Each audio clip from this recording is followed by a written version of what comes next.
Economics is known as the dismal science. I think it's a pretty fitting name, considering it's a terrible science. Mainstream economists utilize the scientific method, just like we learned in high school science classes. Now, they use the scientific method to produce elaborate mathematical calculations and economic models that simply don't work. And they don't work because they can't control constants in their experiments, and they don't understand the variables. So they failed to predict every major economic downturn.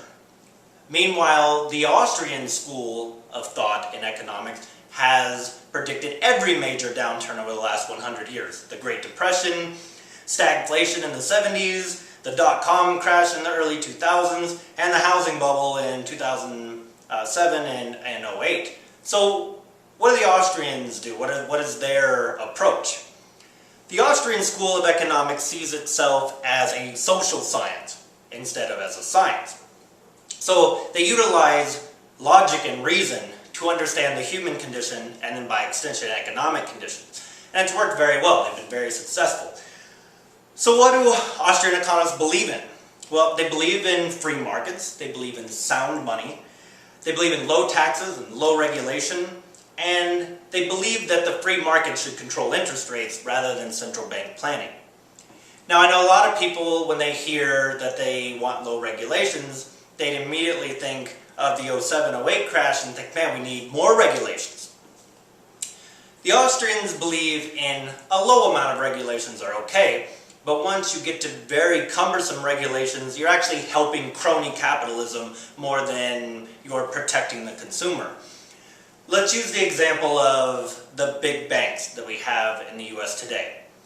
Bank of America, Wells Fargo, JP Morgan Chase, Citigroup, and we'll say that a group of us decide that we want to start our own bank. We're tired of these guys, we want to treat our customers right, and we're found this local bank. Regulations have now made things so expensive that we can't possibly compete. For Bank of America, they've got billions and billions of dollars, so a small percentage of their profits go to regulations. It's okay, because it's squashing their competition. There's nobody up and coming, biting at their ankles that's going to take away their customers because of how they treat them. So when regulations become too large, it's a bad thing for the economy, and that's what the Austrian take on it would be. So they believe that a healthy economy has low amounts of debt and high amounts of savings. You see the economy that we have today, not only do we have definitely low amount of savings, we have astronomical debts. I mean, debts we have never had in our past. So the Austrians definitely believe that the economy that we have today in the States is definitely very backward. Austrians also believe that deflation is a good thing. They see falling prices as, and this is of course I'm using the modern definition of inflation, of deflation, as being falling prices, when deflation in the Austrian school actually means the shrinking of the money supply. So they believe falling prices are a good thing, and they believe that because consumers can then purchase more, and it's a good thing for consumers for prices to come down. A lot of people like shopping at Walmart because things are cheaper, otherwise they would go to more expensive places. So the Austrians believe that you get falling prices from efficiencies in the market, and they'll use the example of the technology industry. So computers used to be very expensive. Cell phones used to be very expensive in the 90s. But as that system becomes more efficient and becomes more productive, those prices come down, those products become cheaper, and then more and more consumers are able to afford them. We all have, cell phones and flat screen TVs and better computers today because of efficiencies in the market. Mainstream economists believe in government regulation, and they believe in central bank planning, central planning of the economy. They believe that these all-wise economists which we've already shown with the scientific method is just their calculations and models don't work anyway. They believe that, we can get this group of them together, and that using their models and their calculations, that they can figure out what's best for the economy, what the economy needs, and they can centrally plan it from the Federal Reserve or whatever the central bank is in another country. So they believe that they can tweak something here or tweak something there, interest rates or whatever, and that they can get maximum output for the economy through their planning.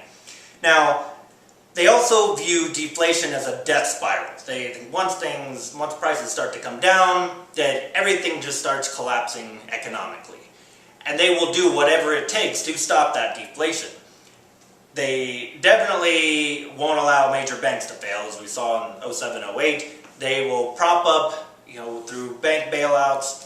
And they also believe in stimulus to the economy to artificially prop up prices, whether it's pure government stimulus programs, like when President Bush just handed out checks to everyone, or FDR or President Obama having the government works projects, or they'll do it through the Federal Reserve banking system. They'll just have very low interest rates, artificially low interest rates for a large period of time.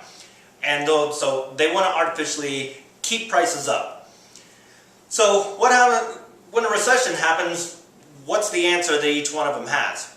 Well, the mainstream will go to government debt to just fund stimulus projects. And then with the banking system, they just artificially low interest rates. We centrally plan, we keep interest rates low. It will cause a lot of investment into the economy. And the other one is they want a lot of government regulations. We got to fix whatever went wrong by more government intervention into the economy. The Austrians will say, let's step back and let's figure out why this crash happened in the first place. And in a lot of cases they already knew, they already saw it coming years in advance. And then they'll say, well, first of all, don't do anything to make things worse.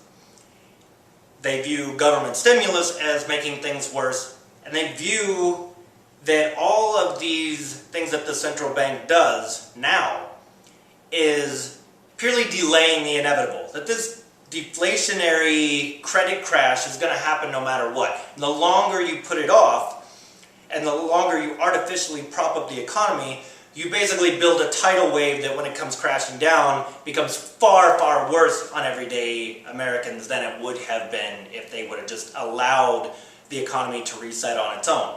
And that gets me to what they believe about what to do in a crash is largely nothing. That they believe the economy will naturally reallocate capital on its own. That the economy is fixing malinvestment. That, like for the example in the housing sector, in the housing crash in 2007 and 08, we had too much money in the housing sector. And prices were bid to astronomical rates. So why go back to that? It was unsustainable at the time, so there's no reason to prop that up, and there's no reason to go back to that. That money was malinvested in the housing market when it should have been allocated to more productive areas of the economy. Mainstream economists are still dominant in universities today. However, the Austrian school of thought is the fastest growing school of economics in the world. This is due to several factors. One being that mainstream economists, Keynesian economists, and other schools are wrong again and again and again. Meanwhile, the predictions by the Austrian school, where they have constantly been ahead of these major economic downturns and been out there sounding the alarm about them before they came out, has started to be more publicized, and people are starting to become more intrigued about the Austrian school, and its numbers are growing, every day. So when it comes to making financial decisions for you and your family, stop listening to mainstream economists. They're wrong, right? Instead, get ahead of the curve. You can do that by following this site and by listening in the news and print media, reading print media, listening to Austrian economists. And I'll point out some of those people on this website, some of the people that you should look for in the news that can help you out. And when you do this, you'll get ahead of the game instead of listening to these guys that can't see the forest through the trees.